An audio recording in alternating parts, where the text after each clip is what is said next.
It's your boy Shockwave48 here. Welcome back to another video, and today we're getting some new information. My Hero Academia chapter 365. Now, apparently, we already know that Bakugo's getting a heart, and Edshot sacrifices himself to save him. And we know on the current that Shigaraki's getting stronger, and One for All is rewinding himself by taking people's powers and stuff. So things are getting a lot intense right here in this war battle, and I don't know how much they could take with this, with this fight, but they're doing their best they can to buy Deku some time until he arrives, but we don't know when he's coming or how long it's going to take him to get here, so the heroes are going to do everything they can to, buy him some time to do that, so yeah. And of course, we noticed that Bakugo heart is restored, but is he going to be a different person? I don't know. I don't know if you die and you revive and you get a new heart, that doesn't change back your personality change. I don't really know the basics, but I do know that they're saying that Bakugo is getting a new quirk. So I don't know what kind of quirk he'll be getting. Maybe he might get explosion, or he may get something else better. Who knows? But let's go and check it out and see what what this guy's telling this about this new chapter, guys. So let's do this. Know what to expect from this next upcoming chapter of My Hero Academia, chapter 365. Spoilers aren't out yet, but my expectations usually are kind of focused, right? But this week, I feel like they're all over the place. Last week, we left off with the Bakugo cliffhanger, so obviously I do think this week we are going to return to the Bakugo situation in My Hero Academia, chapter 365. So this week, obviously, I do think we are going to return to the Bakugo situation and ultimately see Bakugo revived. I know a lot of people are thinking maybe Edshot is going to take a good long while before being able to heal Bakugo, or some people feel like maybe he'll fail, but I feel like at this point, since you didn't commit to Bakugo being dead, right, 100%, and now you're having someone healing him, it'll be really, really weird narratively for that person that's healing him, who's talking about sacrificing their life, to then fail in doing that, right? So I definitely do expect Bakugo to be brought back, or at least for that process to kind of be finalized and then kind of set in stone completely within this chapter. But ultimately, what is that going to mean, right? Because we know that Bakugo, I mean, even though he was injured, he was still one-shotted by Shigaraki. Despite the fact that he was faster and he was able to kind of download complete Shigaraki to a certain extent to dodge one of his moves, he still did end up getting his heart shattered and pierced, right? And blown back and bounced off the ground by one of Shigaraki's attacks. So it's going to take a leap of logic for me to assume that Bakugo is all of a sudden going to get his heart healed, even though, despite all the blood loss and everything, and he's going to be just, raring to go and ready to fight Shigaraki and being a decisive factor in this battle. I do think we're going to see a level of hand-wavium where, yeah, it just works. Edshot literally filled in for whatever he needed and healed Bakugo up.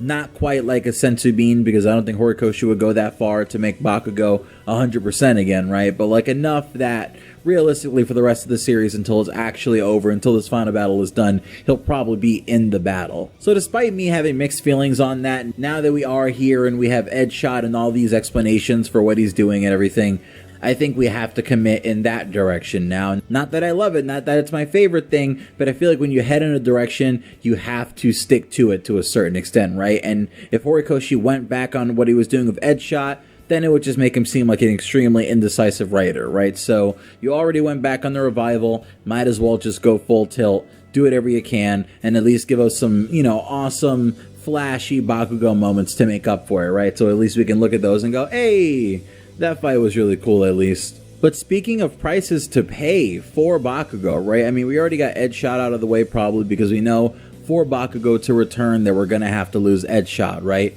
But it seems like also in that process, I'm going to light a candle right now. I'm going to light this candle because we know we might lose Mirko. Now everyone, look, I mean, this is a sad reality in My Hero Academia that no one, I don't think anyone really wants Mirko to die. We all have, our undying devotion. I mean, me at least. But Mirko is the kind of hero who is going to give her 100%, right? Even if it means life or death circumstances are unavoidable, even if it means dying, as long as the mission gets done or, the goal is reached, Mirko is here for that. We've already had that explained to us in the War Arc and in most of her appearances ever since her debut.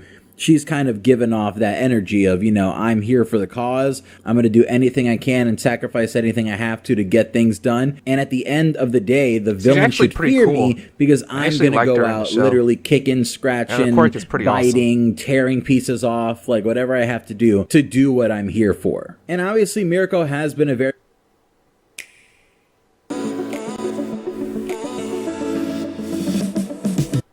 very big fan favorite character throughout the fandom for a lot of people. And I think it'd be really tragic to see her go, especially for this, right? Like, say what you want about the comparisons between Mirko and Bakugo. I often see a lot of those, right? Where people think Mirko and Bakugo are very similar in a lot of ways. And I'd agree in many ways.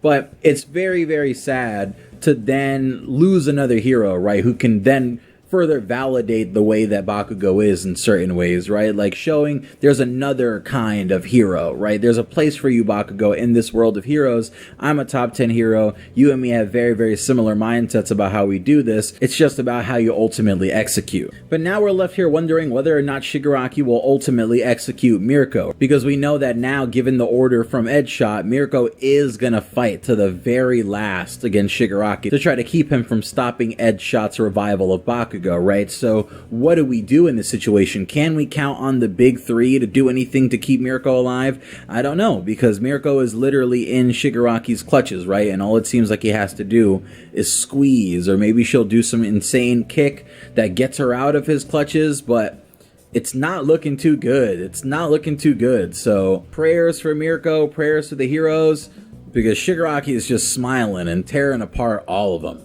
Another thing I think we could maybe see in this chapter is Shigaraki evolving again. If Shigaraki is pushed forward more, right, and keeps getting pushed to his limits more and more, trying to deal with these heroes. We saw him evolve thanks to Tamaki's poison. We've seen him evolve multiple times in this battle already, forming new kinds of body parts, whereas first it was only fingers. Now one of his legs is even sprouting fingers, so that's going to be another part of his body where he can grow all these appendages from. And we've even started to see, like, full faces, like noses and hair and like foreheads, eyes, mouths. It's getting really, really grotesque. I think at some point we're going to just see a large, giant amount of eyes spawning from Shigaraki, which would be really nuts. I know we have a lot of little ones, but a bunch of giant ones that could just see everywhere, right? And we don't even know how this is going to interface with his actual quirks when he actually starts being able to use his quirks, right? Like if he has a quirk that, you look at someone and they light on fire or something, some random quirk like that, would those quirks work through his many different eyes that he has? Or would Decay, like everyone is assuming, work through all the giant hands that he has so that he could effectively just take care of the entire base? I think it would, and I think that's something that makes him very, very horrifying, right? Because once Shigaraki starts making, like, legs and we start seeing, like, torsos and stuff coming out of him, I'd start being worried that Shigaraki is, like, cloning himself, right? Or making a bunch of clones of himself. And that would be pretty horrifying, because then who controls those? Are they mindless? Like, what level of complexity and human organ can Shigaraki create out of that giant arm of his and soon-to-be giant leg of his? That's really what has me questioning, and I wonder if pushed to the limit again, this guy has to have a weakness someone else somewhere. In this chapter, he has Shigaraki would then continue to evolve, and what else we would see. And the only other thing that I could think maybe we would see in this chapter is an update on Deku's situation, right? Like what Deku is facing in the sky, or what Deku is seeing in the sky as he heads to all of these locations, or really heads to UA. Because we have the cliffhangers of everything going on at pretty much every area, and everyone is riding on the tide to turn when Deku gets to Shigaraki's area, right? We know that Endeavor is in danger from All For One. He doesn't really have anyone helpful trying to go to that area, right? In fact, he actually has Dabi, which is going to be the complete opposite of helpful if that ends up happening, if Dabi does make short work of the people in the Shoto and Ida area.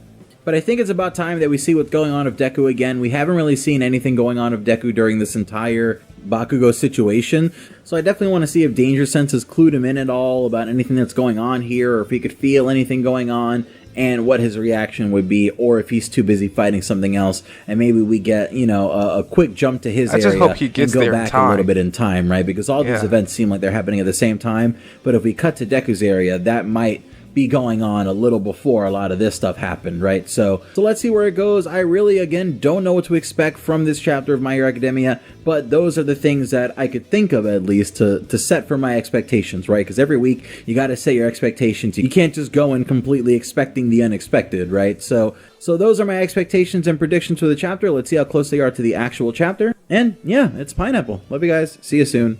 Peace. Okay, so it's just too much. I mean, Shigaraki is getting stronger. Bakugo is planning on attacking him again, which is suicide, because that'll be stupid, because you know what happened the last time he did. Well, if he come back and do the same thing again, you might not get a second chance in life. But still, I just hope that the big three will be able to keep Shigaraki distracted before, until Deku arrives, because I want Deku to come in and try to do something about this and stop all, Shigaraki's plans, because this guy is insane. I mean, I'm not really 100% sure how long he'll be, evolving, but I do know that every villain has a weakness, and I know that Deku will find a way to stop Shigaraki once and for all. Now, many of you Deku fans saying that Deku may not win, and some of you guys are saying yes, he might win, because you guys don't know how powerful Deku is.